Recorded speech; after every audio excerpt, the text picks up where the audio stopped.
आज प्रदेश कांग्रेस कमेटी में आयोजित इस प्रेस वार्ता में आदरणीय शुक्ला जी, धनंजय जी, भाई अजय साहू जी, भगत जी, प्रजापति जी, सेवा दल के अध्यक्ष भाई कामकार जी, शशि भगत जी, भाई वर्मा जी, गंगवानी जी, हीरा साहब सेरा जी और प्रेस के सभी साथियों सबका मैं बहुत स्वागत करता हूँ, अभिनंदन करता हूँ। पूरे हिंदुस्तान में जिस प्रकार से केंद्रीय एजेंसियों का कांग्रेस के खिलाफ, गैर भाजपाई राज्य सरकारों के खिलाफ, आदिवासी नेताओं के खिलाफ उपयोग करके और टेरर पैदा करने का काम पूरे हिंदुस्तान में चल रहा है। हाल ही के दिन में आप लोगों ने देखा होगा कि झारखंड के मुख्यमंत्री आदिवासी नेता सोरेन जी के साथ भी इसी प्रकार का घटना को अंजाम दिया गया। मुख्यमंत्री पद से इस्तीफा देने तक के लिए उनको मजबूर किया गया और उसी दिन ठीक छत्तीसगढ़ में मेरे निवास सहित पूरे मेरे सहयोगी गण के यहाँ पूरे प्रदेश में आईटी का टीम भेज करके छापा डाल करके और मानसिक रूप से प्रताड़ित करने का कोशिश, डर और भय का वातावरण निर्मित करने का कोशिश, लगातार 5 दिन तक हमको अपने 4 दीवारी से बाहर नहीं निकलने दिया गया। हर कमरे में आईटी का टीम, चप्पे चप्पे में पुलिस, मानो ऐसा लग रहा था कि दुनिया के सबसे बड़े जो बेईमान हम ही हैं, अपने राजनीतिक प्रतिद्वंदियों को दबाने के लिए इस प्रकार के हथकंडा का उपयोग मेरे ख्याल से छत्तीसगढ़ में, जहाँ तक मेरे संज्ञान में, जब से छत्तीसगढ़ राज्य बना है, किसी मंत्री के यहाँ पद से हटने के बाद, किसी आदिवासी नेता के यहाँ इस प्रकार का आईटी का टीम भेज करके तांडव किया गया है, मेरे ख्याल से पहला उदाहरण है।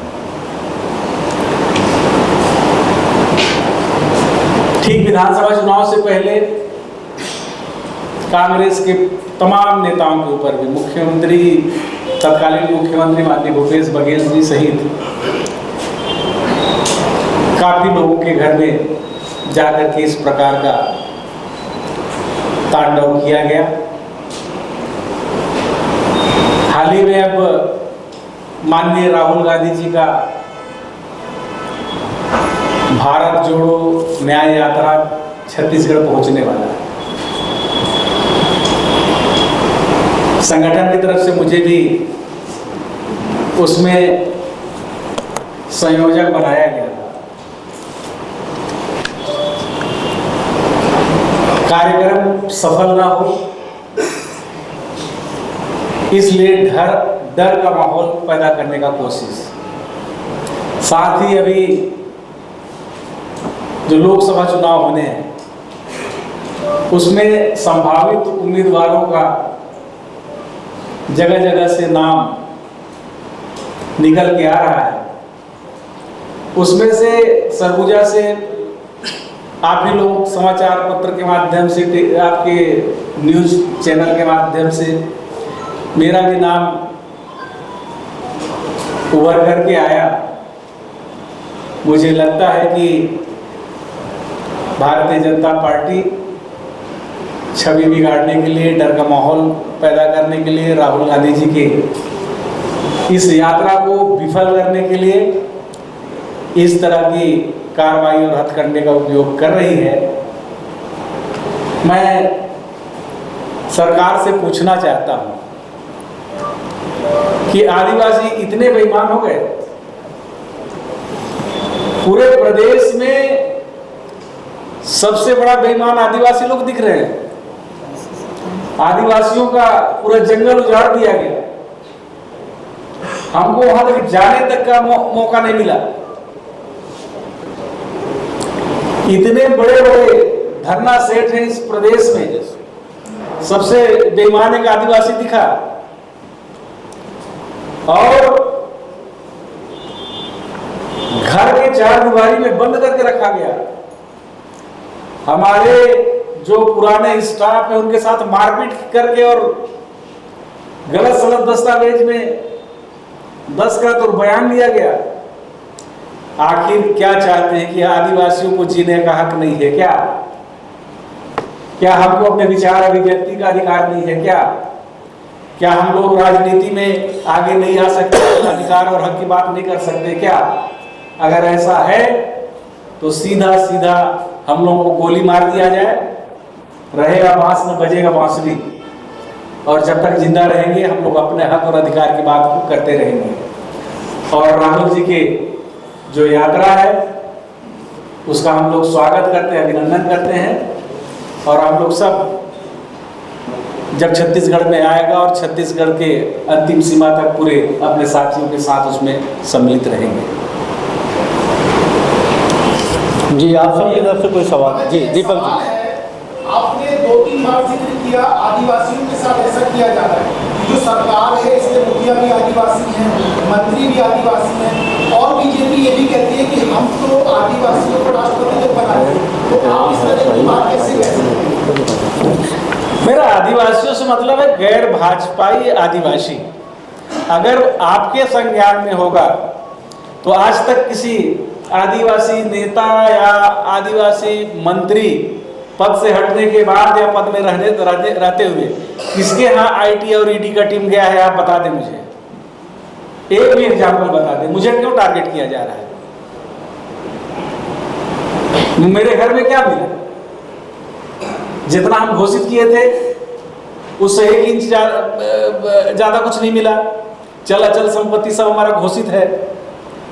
और मैं तो मीडिया के साथियों को भी बहुत धन्यवाद देता हूं कि आप लोग पल पल की खबर को खूब दिखाया, लेकिन कुछ साथियों ने तो सत्य से परे भी दिखाया कि जमीन खोज करके 3 किलो सोना निकाला गया। भैया कहाँ पर है 3 किलो सोना? दिला दो, मेरा भी भला हो जाएगा। कुछ लोगों ने किसी कंपनी के साथ रिलेटेड करके बताया कि इस कंपनी में मेरा पैसा लगा है और हिस्सेदारी है, आप ही लोग दिला दो, मेरा भी गरीबी दूर हो जाएगा। ना लेना ना देना, बेवजह किसी सीधे साधे आदमी को इस प्रकार से सीधे साधे आदिवासी नेता को बदनाम करना है कदापि उचित नहीं है। और मैं तो कह रहा हूँ कि जहाँ जहाँ भी नाम और मेरी संपत्ति आप उजागर करें और मेरा हक दिला दें। जी दिलीप जी, जो जिक्र आया है इसमें ये कहा जा रहा है कि 2.5 करोड़ रुपए कैश मिला है, बहुत सारे मेरे यहाँ नहीं मिला है। अब पूरे ग्रुप में कितना 250 की 200 गाड़ियों का टीम आया था पूरा छत्तीसगढ़ के लिए। इतना बड़ा भारी भरकम मशीनरी कहाँ से क्या मिला उसको मैं क्या, मेरे यहाँ नहीं मिला है। अलग अलग कारोबारियों के यहाँ भी छापे पड़े, तो किनके यहाँ क्या मिला उसकी जवाबदेही इनकी पड़ी।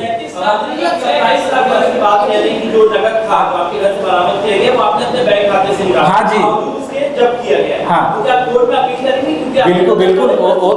वो तो मैंने तो उसी समय आग्रह किया था कि मेरे बैंक खाते से आहरित राशि से सूची ये है, चेक नंबर ये है, इतने तारीख को निकले हैं, लेकिन वहाँ सुनता कौन है? वहाँ तो सब जितना था सबको सीज कर लिया गया। बोले वो प्रक्रिया में, और आगे जब आपको प्रक्रिया में सुनवाई होगा, जब आप अवसर दिया जाएगा तब मिलेगा। तो मेरी गरीबी में इतना सीज कर लेना है मेरे लिए तो बहुत कठिन समय है। भगत जी एक चर्चा ये भी है कि कुछ डॉक्यूमेंट दिया है, कुछ पेन ड्राइव दी है, और आपने एक जिक्र ये भी किया कि आपके स्टाफ को पीट कर लिखवाया गया है, तो क्या इसका संबंध उसी से है?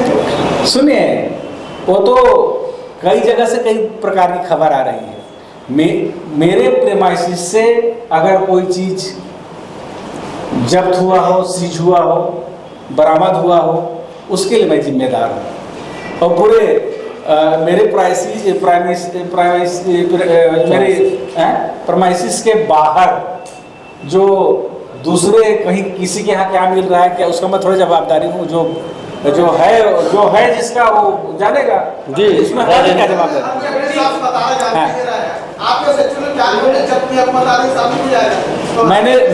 मैंने जो विधानसभा चुनाव में घोषणा पत्र एफिडेविट दिया है, उसके अलावा एक रति भी एक्स्ट्रा कुछ नहीं निकला है। भगत जी, जिक्र किया अभी आपने कि आदिवासी को टारगेट करने के तौर पे स्थापित किया जा रहा है, इसी से जुड़ा है कि ईओडब्ल्यूएससी में 2 मामले दर्ज हुए, उसमें आपका भी नाम डाला गया, क्या उसको भी इसी तरह से देखिए? बिल्कुल पूरा है। वही तो मैं बोल रहा हूँ कि आदिवासी नेताओं को पूरे प्रदेश में जो गैर भाजपाई हैं, छांट करके टारगेट किया जा रहा है। कोयले के धंधा से हमारा क्या लेना देना भैया? अब आप बता रहे हैं कि बीच में आया है कि उसमें भी आपको लपेटा गया है। अगर सरकार चाहे तो कौन बचेगा? किसी को भी कहीं भी लपेट करके उलझा करके और जेल भेज सकती है। उससे इसीलिए मैं बोल रहा हूँ कि ये सब परपंच और झंझट से बचने के लिए जितने आदिवासी नेताओं को लाइन में खड़ा करके आप हम लोगों को गोली मार दीजिए। आपका कहीं से कोई आपका विरोध करने वाला रहेगा नहीं, आपका बात उठेगा नहीं। और अत्याचार और अमानवीयकृत करोगे तो विरोध तो होगा। आप इतने सारे नेता हैं, लेकिन आप ही को टारगेट किया गया। वही तो मैं आप लोगों से पूछ रहा हूँ कि आप मेरी मदद करें इसमें। आप मेरी मदद करें इसमें कि पूरे प्रदेश में और लोग भी हैं, मुझे ही छांट करके क्यों टारगेट किया जा रहा है? गैर भाजपाई आदिवासी नेता में भी और नेता है, उसमें भी कवासी के खिलाफ भी एफआईआर। मैं ये भी बता रहा हूँ कि जब चुनाव के परिणाम आए और हमारी पार्टी पिछड़ गई, उस समय आदिवासी मुख्यमंत्री का मुद्दा भी मैं नहीं उठाया था कि अगर भारतीय जनता पार्टी में आदिवासियों का इतना अगर प्रेम है, शुभचिंतक है, तो आदिवासी मुख्यमंत्री बनाए। वो बना दिए। बनने के बाद पता चला कि हम ही लोग खिलाफ कार्रवाई हो रहा है।